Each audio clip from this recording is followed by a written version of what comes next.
प्रदेश की आर्थिक राजधानी इंदौर अब विकास के ट्रैक पर रफ्तार भरने के लिए तैयार है। जहां इंदौर के विकास को रफ्तार देने के लिए आईडीए यानी इंदौर विकास प्राधिकरण भी तैयार नजर आ रहा है। आईडीए की ओर से संचालक मंडल की महत्वपूर्ण बैठक बुलाई गई, जिसमें आगामी प्रोजेक्ट को गति देने और नए प्रोजेक्ट्स को शुरू करने पर मंथन किया गया। देखिए खास रिपोर्ट। आईडीए संचालक मंडल की बैठक संपन्न। इंदौर का विकास पकड़ेगा रफ्तार। कई महत्वपूर्ण प्रोजेक्ट्स को मिली हरी झंडी। इंदौर विकास प्राधिकरण संचालक मंडल की बैठक संपन्न हो गई। बैठक में संभागायुक्त दीपक सिंह, कलेक्टर आशीष सिंह, निगमायुक्त शिवम वर्मा, आईडीए के मुख्य कार्यपालन अधिकारी आरपी अहिरवार उपस्थित थे। संचालक मंडल के द्वारा प्राधिकारी के वित्तीय वर्ष 2023-24 का पुनरीक्षण बजट एवं वित्तीय वर्ष 2024-25 के बजट अनुमान को स्वीकृति प्रदान की गई। संचालक मंडल के द्वारा टीपीएस 8 भाग्या, शकरखेड़ी एवं केलोढ़ाला इंदौर में मास्टर प्लान रोड का निर्माण के लिए राशि स्वीकृत की गई है। इस प्रकार कुल राशि रुपए 161.63 करोड़ की निविदाएं स्वीकृत की गई। इंदौर विकास प्राधिकरण का आज वर्ष 2024-25 का बजट स्वीकृत किया गया है, जिसमें लगभग 1135 करोड़ की आय और लगभग 1100 करोड़ रुपए के व्यय के प्रावधान रखे गए हैं। आज की बोर्ड बैठक में जो प्रमुख निर्णय लिए गए हैं, उसमें एक तो सुपर कॉरिडोर में एक स्टार्टअप पार्क विकसित करने का प्रस्ताव रखा गया है, जो कि पीपीपी मॉडल पे किया जाएगा। इसके अलावा जो स्कीम नंबर 172 है सुपर कॉरिडोर में एयरपोर्ट के पास, वहाँ पर कन्वेंशन सेंटर पीपीपी मॉडल पे बनाने के लिए निर्णय लिया गया है। इसके साथ ही जो लता मंगेशकर ऑडिटोरियम है, वहाँ पर एक म्यूज़ियम और जो आर्ट और कल्चर रिलेटेड एक्टिविटीज़ हैं, उसके लिए एक वहाँ पर सेंटर विकसित किया जाएगा। जो हमारा आईएसबीटी बन रहा है कुरमेड़ी में, उसके लिए लक्ष्य रखा गया है कि इसी वर्ष उसको पूर्ण करके संचालन शुरू किया जाएगा। मुंडला नायता में भी 3 हेक्टेयर में जो एक बस स्टैंड का निर्माण किया गया है, उसको सिटी बस सर्विसेज लिमिटेड को हैंडओवर करने का निर्णय लिया गया है। इसके साथ ही वहाँ जो अप्रोच रोड है और वहाँ बस स्टैंड में जो आवश्यक सुविधाएं हैं, उसको भी विकसित किया जाएगा। वरिष्ठ नागरिकों के लिए जो आवासीय कॉम्प्लेक्स स्कीम 134 में बनाया जा रहा है, उसको इसी वर्ष कंप्लीट करके किसी एजेंसी के माध्यम से संचालित करने का निर्णय आज लिया गया है।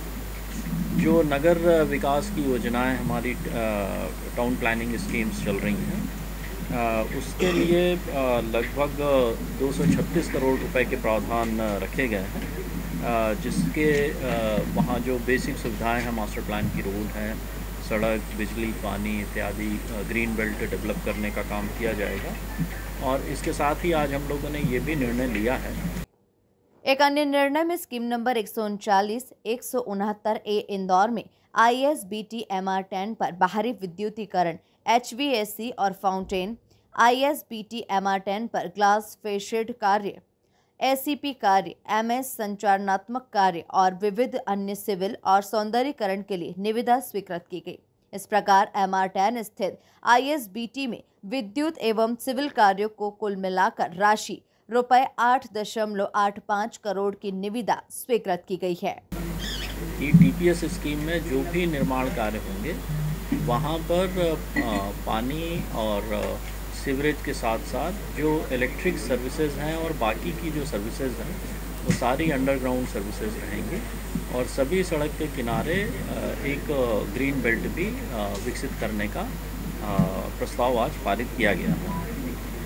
विभिन्न जो फ्लाईओवर चल रहे हैं, जिसमें कि खजराना, भंवर कुआं, फूटी कोठी, लौकुश चौराहा, महू नाका, इनके कार्य हम लोग प्रयास करेंगे कि इस वित्तीय वर्ष में हम पूरे कर सकें।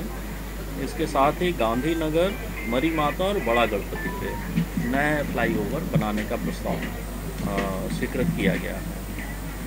आज हम लोगों ने विभिन्न स्कीम्स में लगभग 200 करोड़ रुपए के विकास कार्यों के टेंडर की भी स्वीकृति की है, जिनके निर्माण कार्य शीघ्र प्रारंभ हो जाएंगे।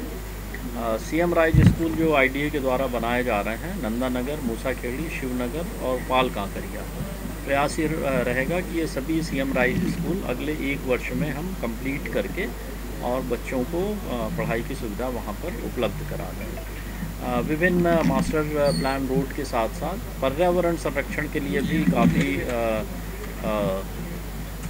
प्रस्ताव इसमें आज स्वीकृत हुए हैं।